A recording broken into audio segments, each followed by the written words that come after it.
Hello, citizens of YouTube land. Hey, It's your president and your VP, and we're back with another review for you guys.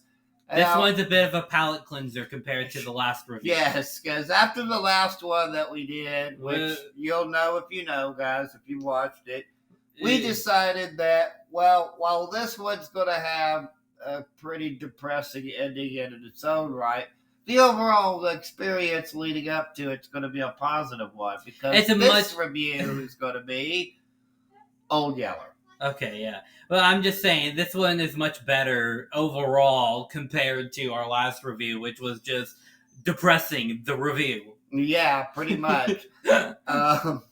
So Old Yeller came out Christmas Day, 1957. And it was, well, it doesn't really tell me. I know how much it was made for. It was made for $40,000. Okay, it was made for $40,000, and it had a box office of $6.25 million, which makes it a super success. Yeah, a smashing success. I actually had to Google that one because, there was no, on the Wikipedia article for Old Yeller, which is where we get most of our facts, guys, there was no, how much it cost to make. And so I actually had to Google that one, and so it said $40,000. It's based off of the 1956 novel of the same name by Fred Gibson. And we have Dorothy McGuire, Bess Parker, Jeff York, Tommy Kirk, Kevin Corkin, Beverly Washburn, and the one and only Chuck Connors rounding out our cast. Directed by Robert Stevenson. And it was made by Disney, too. So, it begins with a song number that describes Old Yeller as the bravest, fiercest dog in the West and how he's the best dog that ever lived in Texas, pretty much.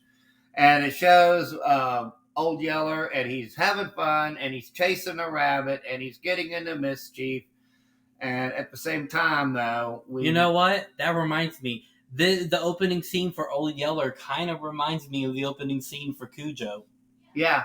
When you think about it. At the same time, we meet Travis and his brother and his Travis's father and Travis's mother, because they live on a farm in West Texas, and the father's got to go out on a cattle drive. So he's about to basically skedaddle out of the picture until the very end. Yeah, he has to go to Kansas. So. And he's gone the rest of the movie. As soon he's like, yep, I'm here, but I'm about to have to go, so bye, see ya.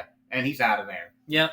And so then we get to see Old Yeller, and he stole some food from them. Yeah, and he runs them off, but Old Yeller comes back, and the little boy, he's like this master trapper, and he catches all kinds of animals, from frogs to snakes to spiders.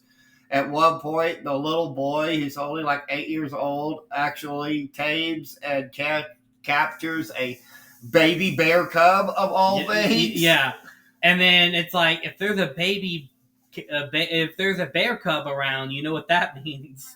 Yeah, and, yeah. So anyways, he sees the Old Yeller dog, and he becomes attached to it. And Travis, though, baits Old Yeller, like he's tempting him, because he really wants to make Old Yeller sleep with the fishes, because he kind of hates Old Yeller. For now. For now.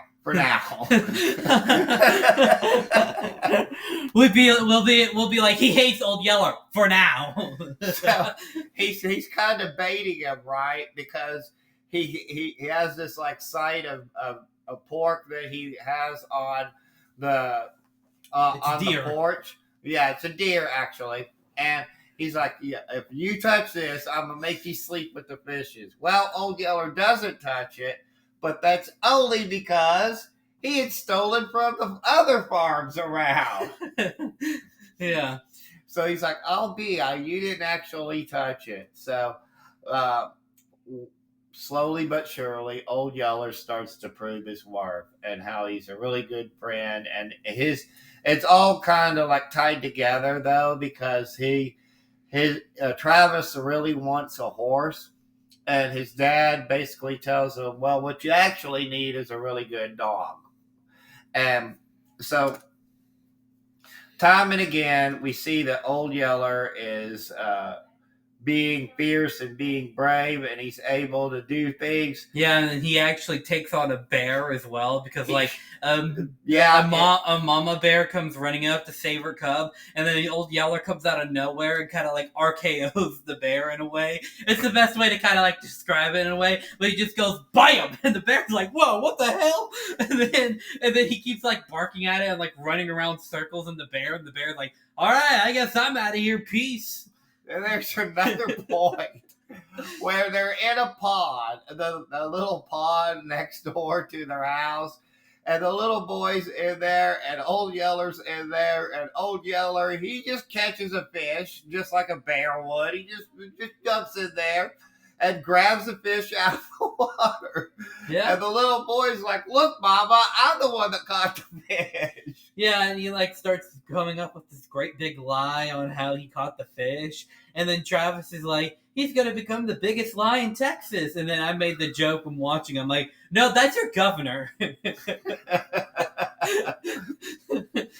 So anyways, we do kind of have to talk about the one moocher guy who is like, I don't really like the character. It's old Uncle Fess or whatever the dude's name is, because he's like this super moocher who only shows up when it's like basically about time to cook supper so that he can get a free meal. And he makes his daughter do all the other work when helping Travis out, when he's a grown man that could be shelling the weight. And at one point, Travis's mom is like, "Now I see why they didn't want you on the cattle drive," because she understands. Yeah. So one thing leads to another, though, and we get to this one specific point where Chuck Connors's character comes in, and he's actually looking for the yellow dog because it's really his. And he decides he's going to take the dog, but the little boy, he starts. He comes up and he starts assaulting Chuck Connors.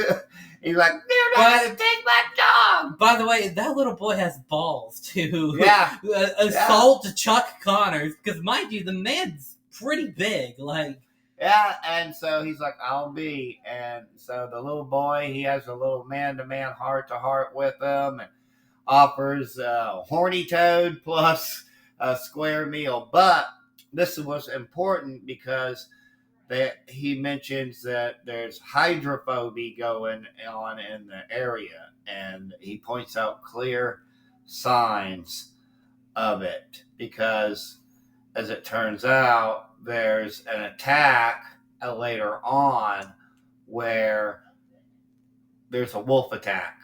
Yeah, so like Travis, they find out that their cow is sick, and Travis kind of like puts down the cow, and then they have to like burn the carcass because like they can't eat the cow because it has hydrophobia. But at that time they called it hydrophobia, and they didn't really know what it actually was, and we'll get to that later, what hydrophobia is. So there's a wolf attack, and Old Yeller gets injured, and they lock him up and pin him up, and it seems like he's going to be okay. They give this false hope that he's going to be okay. But then later on that night, Travis goes to Old Yeller's pen, and then he starts growling at him, and then he's foaming at the mouth. And if you know, those are clear and obvious signs of rabies.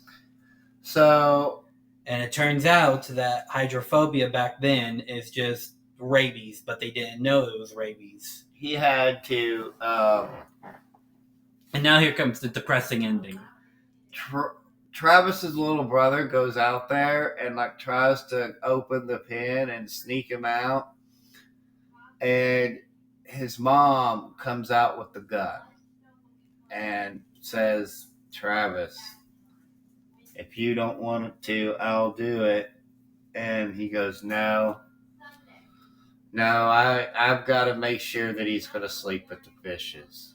And he raises the weapon and he points it and he gives the bang bang, and old Yeller passes on. He sleeps with the fishes. And it's one of these moments. I know we're kind of glossing over it a little bit, but words really can't describe it. The emotion and the pain that's involved with the scene, because you're basically like don't have a heart if you're not going to cry at this particular point. Yeah. But even though this happens, it kind of all gets wrapped up, because guess who comes back in the picture after it had been like 3-4 months of old Yeller and whatnot and all this adventure and all these things happening? Father comes back in the picture. Yeah. Brings the horse home, gives a dress to the mom, a whole bunch of cool stuff, and tells Travis, well, he actually kind of helps summarize the whole thing too, because he basically gives them the "now you're a man" speech, basically. Mm-hmm.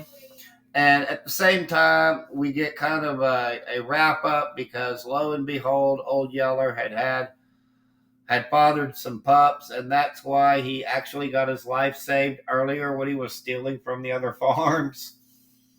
So it kind of all ends on a happy note. Yeah.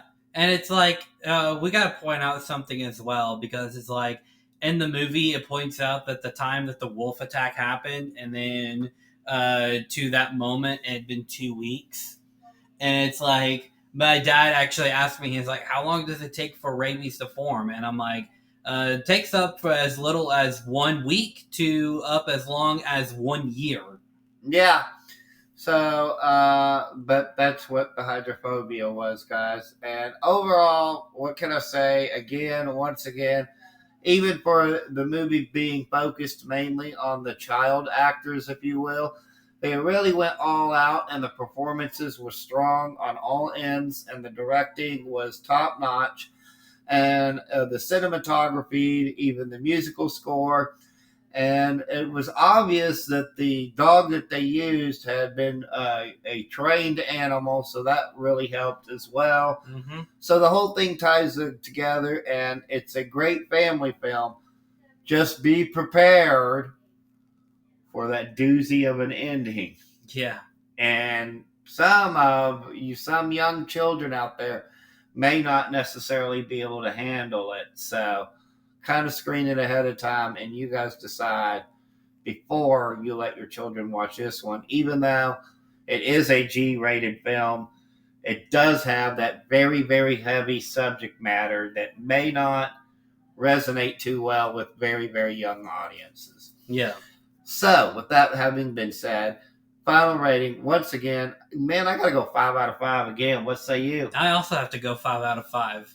Yeah, it's definitely a tremendous film, and I gotta say that with this particular one, if you have seen Old Yeller and you believe that it is the worst movie of all time, well, then all I can say is, what the hell's the matter with you? Have you seen the movie? Clearly, then you haven't seen Winnie the Pooh, Blood and Honey. Which, that might be a hint on something that's yet to come. So once again, if you're watching, you're welcome. So, but with that being said, there's only one thing left for us to say, and that, of course, is peace and love from Denny and Son. Bye.